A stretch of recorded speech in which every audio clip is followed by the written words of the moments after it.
40. However, when it comes to safe, standardized breast cancer screening, starting at age 50 for Canadian women is simply too late. Current screening standards aren't meeting the reality of what Canadian women need when it comes to early detection. A recent report by Statistics Canada showed that growing rates of women are facing late-stage breast cancer when screening is only accessible at 50. That's what it sounded like recently on Parliament Hill when Liberal MP Yara Sachs stood in the House of Commons asking for changes to be made to the way breast cancer screening is offered in Canada. And that's a message Dr. Paula Gordon of Vancouver has been repeating herself a lot. Dr. Gordon is a breast cancer radiologist. She spent her career breaking the bad news to thousands of patients, but also researching and developing better ways to detect the cancers in the first place. She recently won the Order of Canada for her discovery back in 1995 that using ultrasound could find breast cancers where routine mammograms missed them for women with dense breasts. But now she's adding her voice to get the Canadian health system to change when it comes to how early and how often women can get mammograms. Mammograms are usually only done after the age of 50 and only once every 2 to 3 years. But Gordon says that needs to happen starting at age 40, especially for women at higher risk, and that includes Ashkenazi Jewish women. This is a real woman I'm talking about who came from somewhere else and went to her family doctor. And she said, I was having regular mammograms every year, wherever she came from. And her doctor said, we don't do that here. So she didn't refer herself, even though she didn't even need the doctor's approval. And she was diagnosed with a metastatic breast cancer. I mean, it's heartbreaking. I'm Ellen Besner, and this is what Jewish Canada sounds like for Wednesday, March the 8th, 2023, International Women's Day. Welcome to the CJN Daily, a podcast of the Canadian Jewish News, sponsored by Metropia.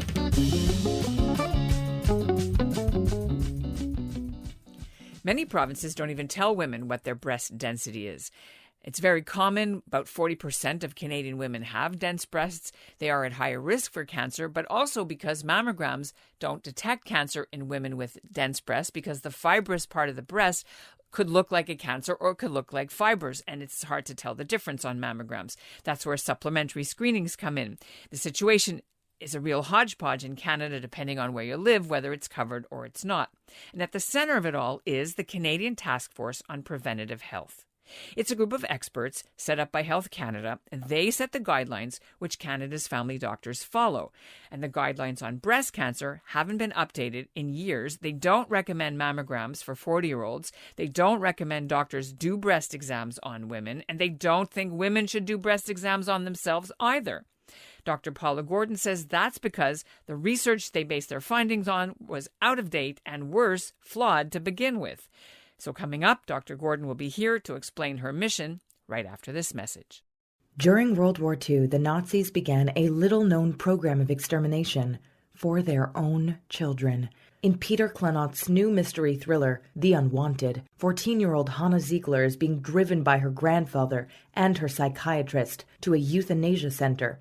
16-year-old Silke Hartenstein graces the cover of Nazi propaganda magazines. Avi Kreisler is a Munich police detective rounded up for Dachau. And a patrician father hopes his son David McAuliffe will be elected the first Catholic president of the United States. In The Unwanted, in the aftermath of war, revenge brings these four people together in ways unimaginable.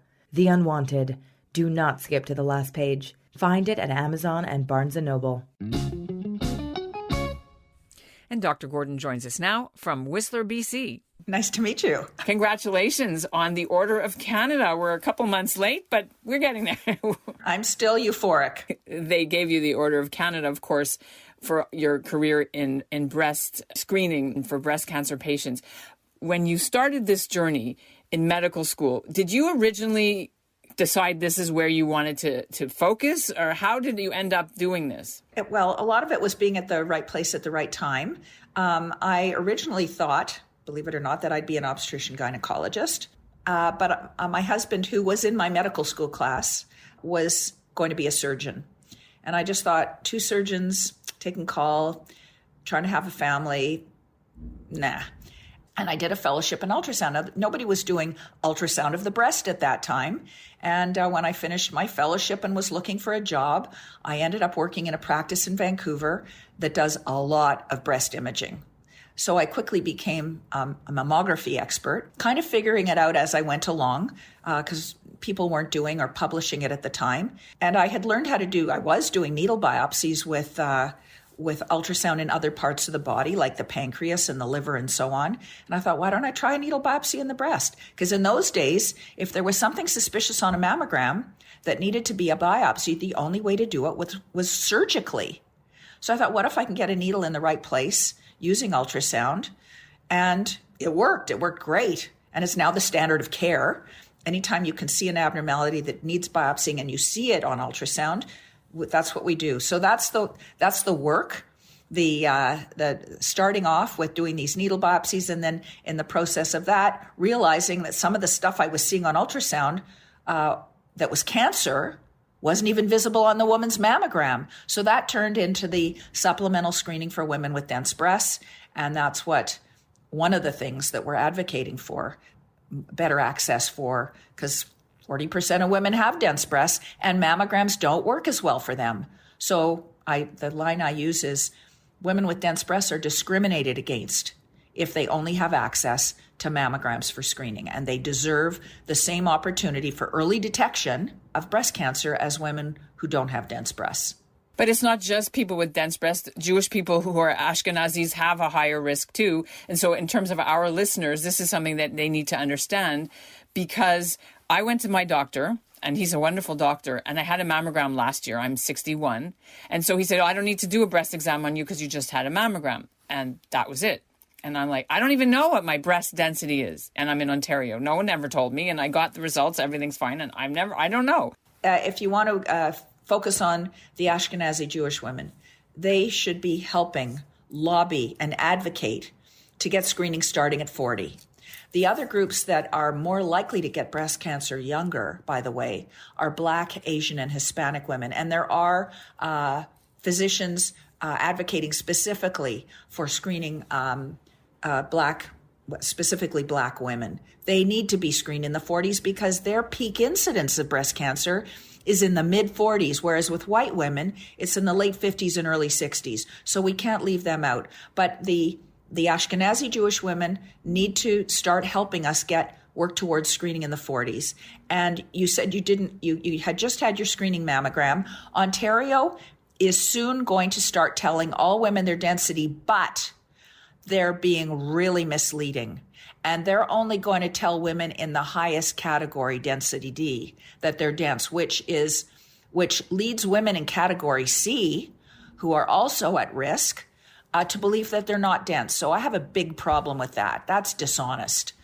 Is it just about a question of money and resource allocation to the fact that there's a finite pot, even though the federal government is just giving billions to the provinces, as we know, and that's why they have this task force and recommendations that exist since 2018, which they haven't updated yet, only allow in certain areas screening at a certain age because there's just finite amount of money. They have never said that it's because of money, but the excuse that, I think the task force members genuinely believe what they said, and they said that the harms of screening outweigh the benefits for women in the 40s. But that's nonsense. The reason they came to that conclusion is because the task force has no breast cancer experts on their panels that make these guidelines, and they don't listen to experts. And they have decided that the only kind of research that they're willing to consider to determine the benefits of screening are the randomized trials that were done from the 60s to the 80s. And two of those trials were done in Canada, called the Canadian National Breast Screening Study, and they were fatally flawed. They were criticized from the get-go as soon as their first results came out in 1992. And in the last couple of years, colleagues across Canada and I have been able to track down surviving former staff who can attest to the protocol violations that led to the cuckoo results of those trials And the Canadian Task Force is still treating them as though they're legitimate. The task force's website, the video that's on there explaining it is from 2011. The guidelines are 2018, but their video is even older than that. So I'm actually surprised. No, don't be surprised, because the 2018 guidelines are exactly the same as the 2011 guidelines, except with the one additional caveat that women should participate in shared decision-making with their doctors. The problem is the information that the task force gives to the family doctors to use in these shared decision making is based on these flawed trials. And so if they continue to use those same trials, they will come up with the same conclusion. There has been piles and piles of excellent observational studies that they're ignoring. For example, one published in 2014, done in Canada, Canadian data, where they looked at almost 2.8 million women. That's the largest published study, by the way, in the whole literature. And they compared women who have mammograms to women who don't. And they showed overall 40% fewer deaths in women who have mammograms. And even better, in women 40 to 49, 44% fewer deaths. The task force ignored that study. And they're saying, oh, mammograms only save 15 to 20%. Because they're basing it on those flawed trials. So they claim to have weighed the benefits to the harms. I don't like the word harms. You could say risk. And the two risks they're most concerned about, the first one is, well, when a woman has a mammogram and she gets called back for extra tests, we make her anxious. Yeah, of course she's anxious, but it's transient. And the vast majority of women who are called back don't have cancer, and they find that out in however long it takes, but they find it out. And for the women who do have cancer, we're finding it early. We're finding it when it's small and it hasn't spread to the lymph nodes. And these are real, potentially lethal cancers. So that's number one. They're being very patronizing. Don't worry your pretty little head about it. We don't want you to have to suffer some transient anxiety, even though they know more women will die, especially younger women. And the other harm they're worried about is something theoretical called overdiagnosis. And that's the potential that we will find a cancer and a woman will be treated for it, but that she'll die of something else before her cancer would have killed her. Like, let's say woman has cancer, she has her surgery, her radiation, she's done, and 6 months later, she has a stroke and dies, or a heart attack, or she's killed in a car accident. Well, of course, without a crystal ball, we're going to treat all cancers because they're potentially lethal. So they're saying we should deny women the option of finding lethal cancers to prevent this theoretical possibility of overdiagnosis and this transient anxiety. I want to ask you about frequency of screening, because some provinces allow women to ask for, correct me if I'm wrong, for screening after 11 months and most don't. What is the patchwork? Where's the best place to be if you're a woman that you want to get ultimate breast cancer care? Gosh, you'd have to look that up. So there's densebreastcanada.ca and there's mybreastscreening.ca. And women, if women are watching this or listening from other provinces, they go there and it'll tell them exactly what is available in their province. The ideal really is that all women be able to have annual mammograms starting at 40, that all women are told their breast density, and that women with dense breasts can have supplemental screening. And we'll talk about that in a second. In fact, Ontario is not a bad place to be once you hit 50, because in Ontario, women can self-refer annually till age 74. In British Columbia, it's every 2 years unless you have a mother, sister, or daughter with breast cancer. So Ontario's not bad that way. But what about Quebec? I looked at the stats. They don't do anything. Quebec is the worst. They're not going to tell women their breast density. They have something called a health portal online that if a woman knows how to log in, she can find her breast density. But a lot of women don't even know how to do that or that it exists. But the family doctors are told what the breast density is. And so women can ask their doctor. The problem is, as I say, family doctors are not well educated on the significance of dense breasts. And then they've got this task force guideline saying that women with dense breasts don't need any special screening over and above mammography. So Quebec is the worst. I read that you're doing a trial it's going to be a 10-year trial of a new way of using 2D versus 3D screening to look at breast cancer. Can you talk a little bit about what stage that's at and where is it going? well underway. It's been it's been ongoing for years. What they're doing is recruiting women who have to consent to be randomized to either regular mammograms, which we'll call 2D, or tomosynthesis mammograms. And they're called 3D. They're not actually real 3D, but they're quasi 3D. You don't need to know the difference. We already know that tomosynthesis is a better mammogram. It finds more cancers than 2D, and even better, it reduces the recalls. You know, those anxiety-provoking recalls that they call false positives? They're not false positives. They're false alarms. But tomosynthesis is a better mammogram, but this trial is going to look at long-term outcomes and whether we can reduce the advanced cancer rate. You mentioned exam. I want to just bring up one more thing. I referred to it earlier, and I know you've tweeted about it, is doing regular breast exams yourself at home or in the shower or what have you. The guidelines say the research says somewhere I read that nobody wants you to do that anymore. That our SAS task force says that women shouldn't do breast self-exam. They also say that doctors shouldn't do breast exams as part of a routine physical. And that's what happened to me. If women were having regular mammograms and doing breast self-exam, I don't think the doctor's exam adds very much. The hard thing is that every woman's normal is unique to her.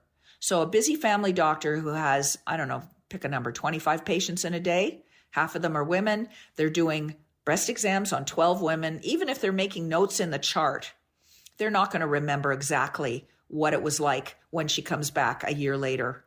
And a woman who's only examining herself very quickly becomes more of an expert than any healthcare provider in what her normal is. And she's much more likely to notice a subtle change. So, when I have a patient who comes, this is the old days, it doesn't happen so much because of the task force. I'd have a patient come for mammogram and ultrasound because her doctor found a lump.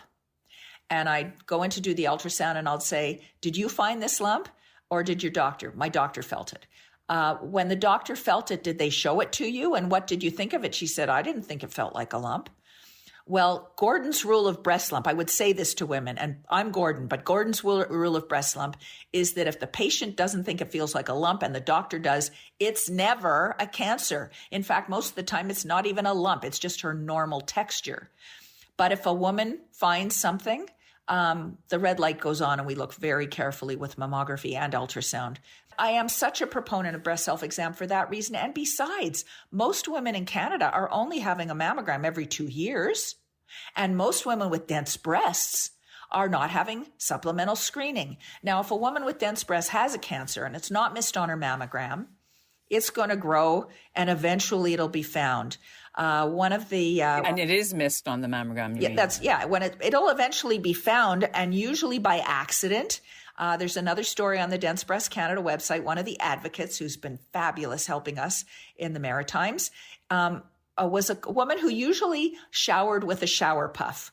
You know, those net things that and soapy, and she'd wash herself that way. And she was on a business trip staying in a hotel, didn't have a shower puff, soaped up her hands, and holy cow, what's that?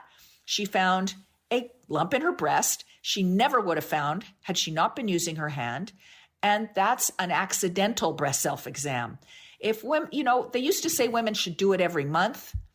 You don't have to be obsessive like that, but do it periodically, enough that you know what your normal texture feels like. And that way you might just find a cancer earlier than we would, 3-4 years later when it's so big we can't miss it. But I need to say this, even big cancers are missed in women with dense breasts. Yes, occasionally there'll be a cancer that's not feelable and it's already spread and it's detected by feeling the lymph nodes. But normal lymph nodes can be very conspicuous, and that, women should know if it's small and it's movable and it's like a bean and smooth, don't panic, because that's when breast self-exam gets a bad name because of women panicking about normal findings. Okay. This has been really helpful to everyone who's listening, and those who maybe didn't know much about it now will look on the websites, and we're going to put the links in our show notes. It's been an honor to meet you. Thank you so much for being on the CJN Daily with us. Thank you for having me. And That's what Jewish Canada sounds like for this episode of the CJN Daily, sponsored by Metropia. Integrity, community, quality, and customer care. Today's listener shout-out goes to Bernice and Nate Leipziger of Toronto, who wrote in with a story idea for the show. Thanks for listening, and we'll check it out.